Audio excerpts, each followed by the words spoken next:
This is not another episode of the Back to School Shootings podcast.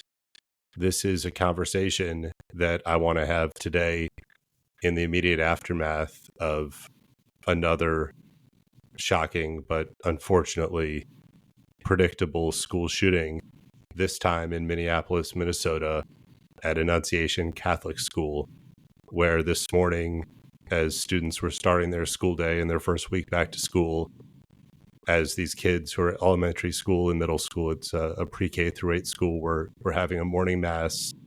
A gunman opened fire outside of the church, the chapel that they were in, fired through the windows and killed an 8-year-old student, killed a 10-year-old student, wounded 14 other students, many of whom are in critical condition, as well as 3 staff members or adults at the school. We're not quite sure what their identities are.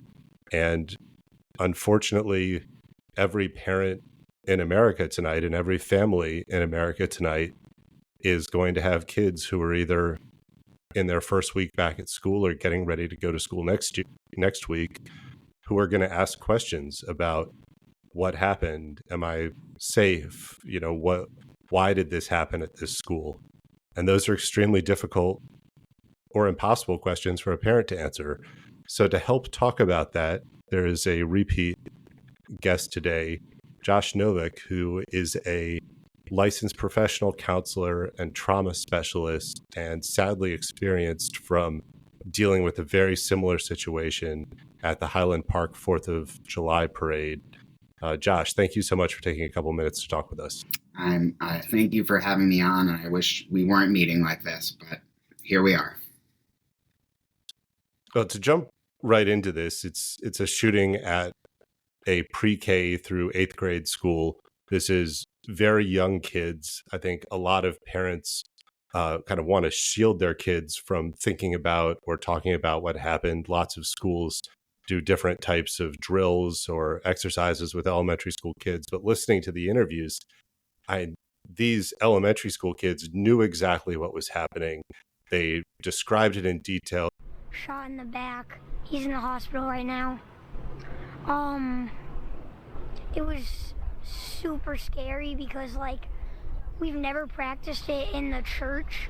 We've only practiced it in the main school, so we really didn't know what to do. We just got into the pews and he shot through the stained glass windows. Yeah. And did you ever see him? My friend ran, someone helped him run out. He saw him. He was wearing all black and he had a ski mask on. So it just shot through the windows and never came inside? I don't think so. I was down, so I didn't really look up. He got shot through the stained glass windows, so they're probably ruined. And But do you have friends that got hit by bullets? Yeah, my best friend did.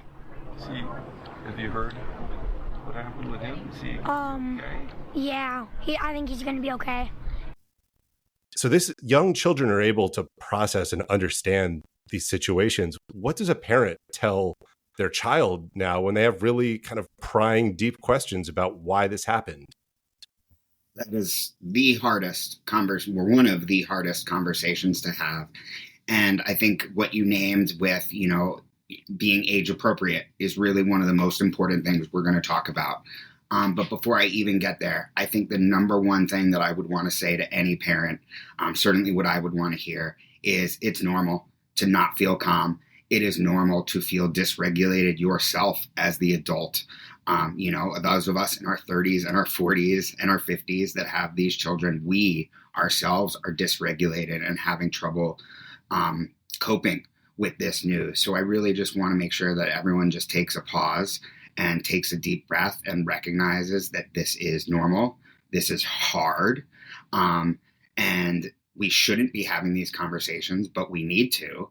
And one of the best things we can do for our children is really try to co-regulate and model good behavior in that way before we even begin a conversation. So really taking a deep breath, getting a drink of water, making sure you're in an appropriate, calm space, really being mindful of how you're even entering into these conversations, I think is probably the number one thing I want to share with any parent listening.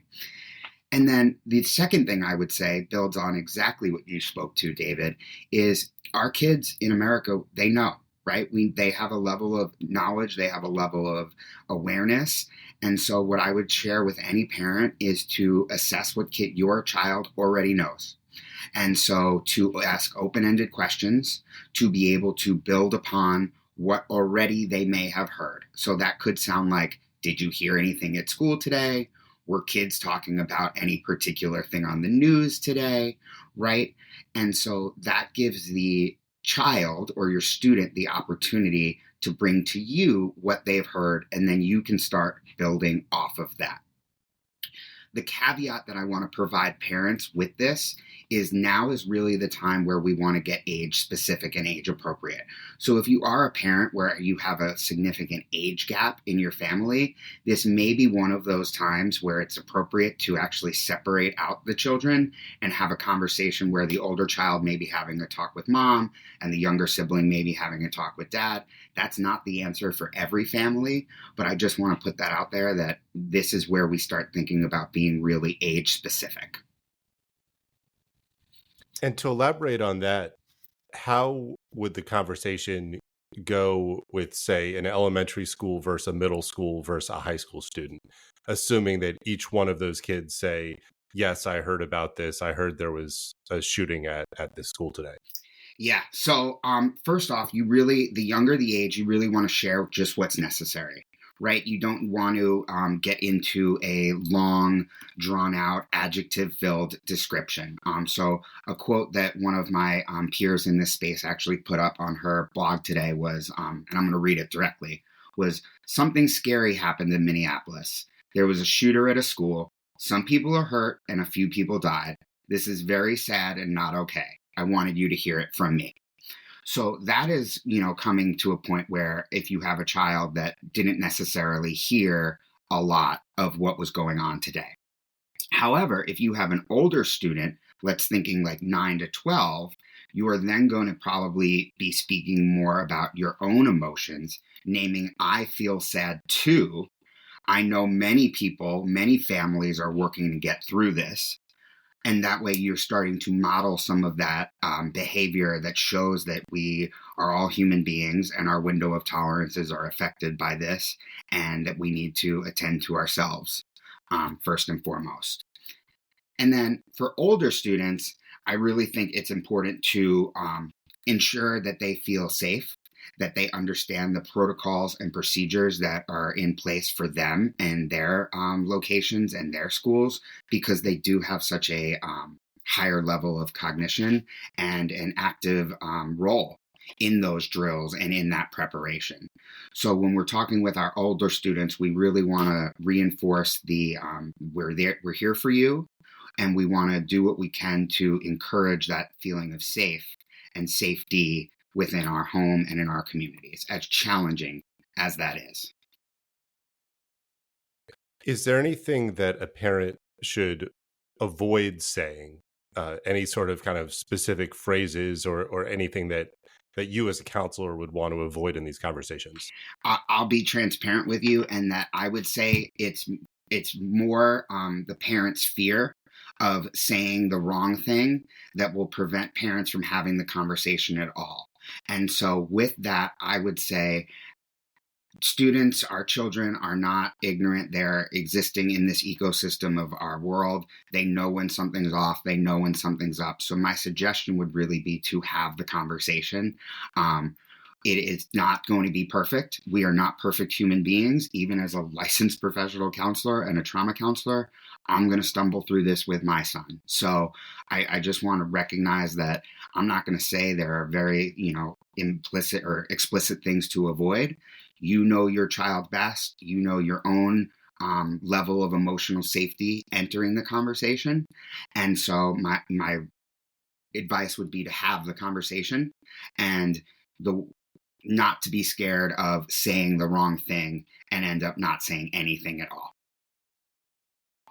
And On the flip side of that, if a child of any age says, no, I don't want to talk about this, is that something a kind of barrier that the parent should respect? Or is that something where you should push and try to kind of work through unpacking some feelings around this? It's a great question, and it's really hard to give a prescriptive answer with such a general question. But what I would say is, number one, you know your child best, and I think that's really one of those situations based on age where you really have to feel it out on what they know and how they are affected. So as we know, a 7-year-old saying, okay, I don't want to talk about it, I want to go play on the playground, is very different than a 16-year-old saying to you, I don't want to talk about it, and then going into their room and shutting their door.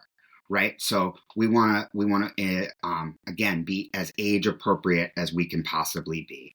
And what I would say is no matter what the age, we want to respect that boundary.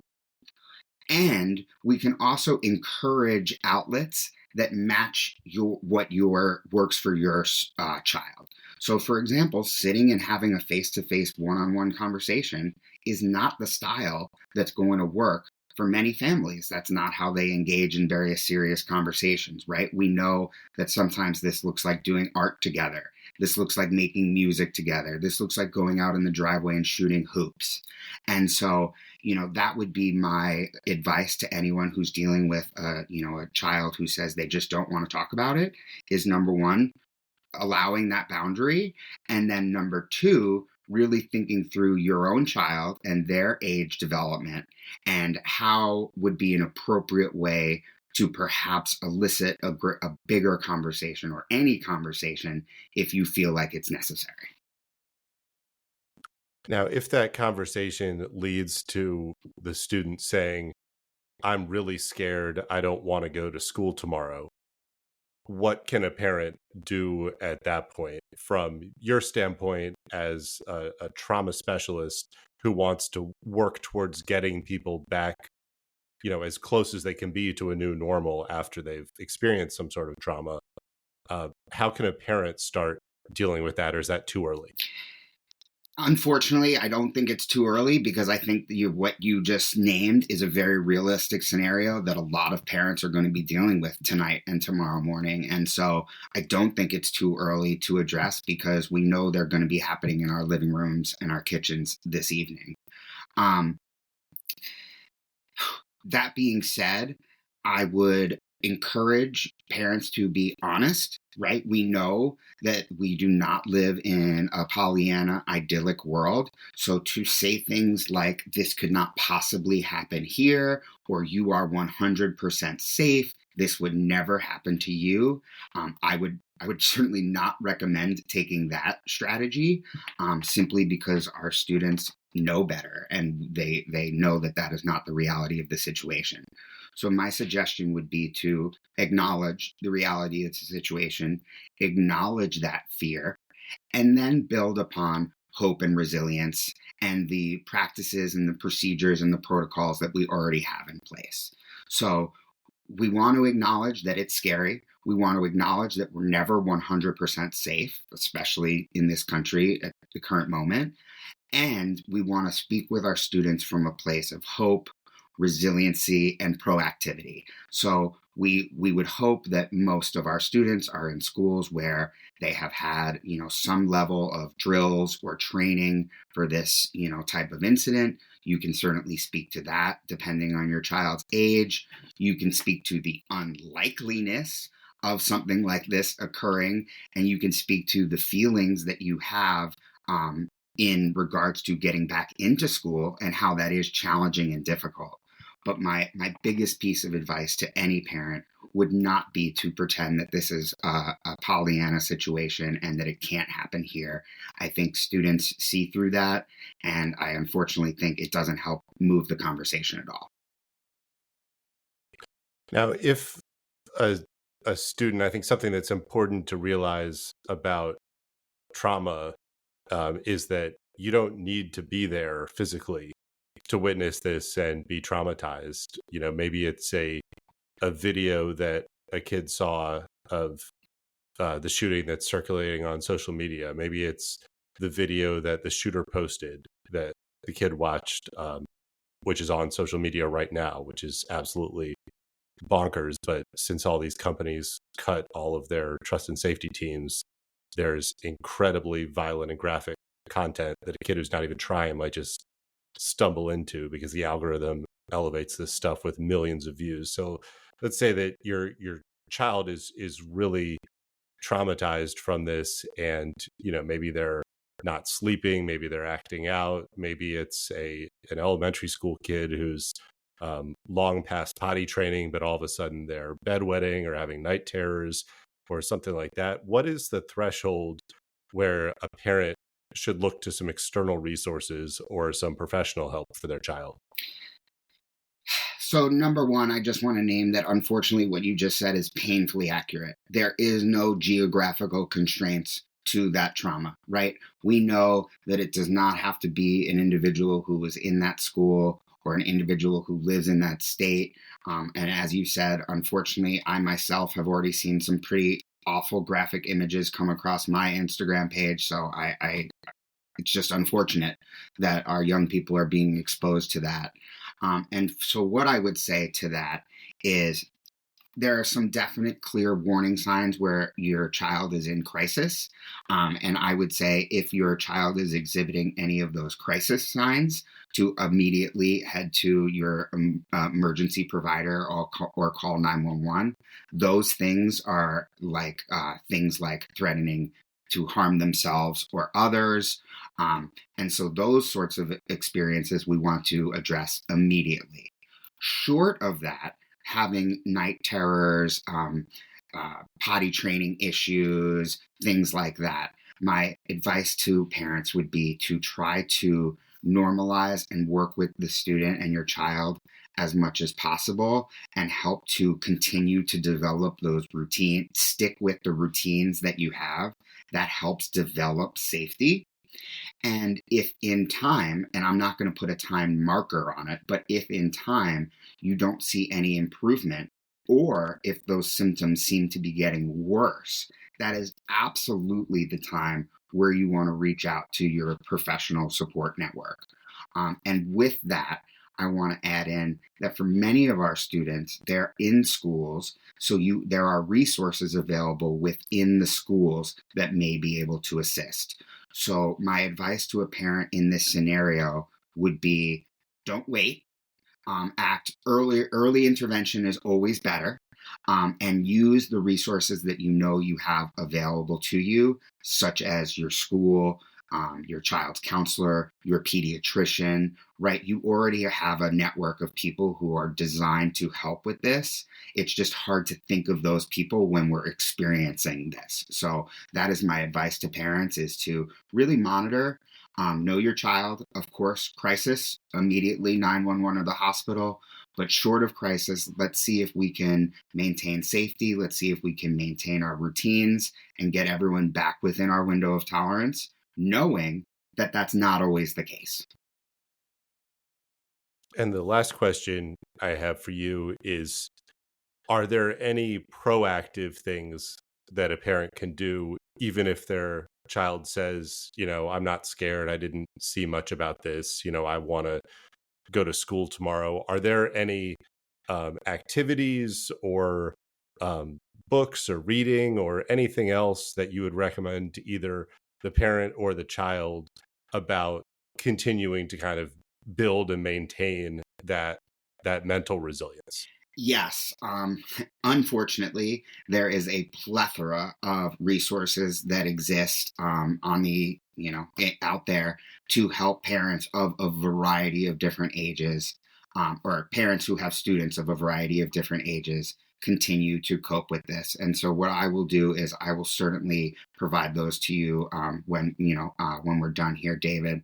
But I will just say that, the number one thing that you can do as a parent is not dig your head in the sand, and not pretend that your child hasn't heard about this or is unaffected by this, because we know that this has a wide sweeping way of affecting our students. And just because it doesn't show up in one particular day, it may manifest in another way. And so my proactive advice would be to engage in the conversations, keep working on further levels of discussion that you can have on an age appropriate level. And then lastly, is I'm going to say it again, I'm going to encourage those alternative methods of having these conversations with our children, right? We always think of this as you sitting around the kitchen table, eye to eye with your child and having a really serious conversation. And certainly that may be what it looks like for your family. But I know that that's not necessarily what it looks like in my family. And so I just want to name that it's a normal experience for that to look a little different, right? It might be the car drive to baseball practice. I just want to encourage parents to seize on opportunities and windows of availability that their child gives them and not necessarily try to make it like a scheduled sit down activity. Yeah, I think that that's really important to meet everyone at their level and remember that, if your kid is most comfortable having that conversation while they're also on their iPad or phone or playing a game or playing outside or sitting outside or driving somewhere, have the conversation where somebody feels most comfortable. Well, Josh, I want to thank you so much for having a few minutes available today. This advice is coming from somebody who is the real deal in terms of dealing with this. Josh Novak is a professional counselor. He's a trauma specialist.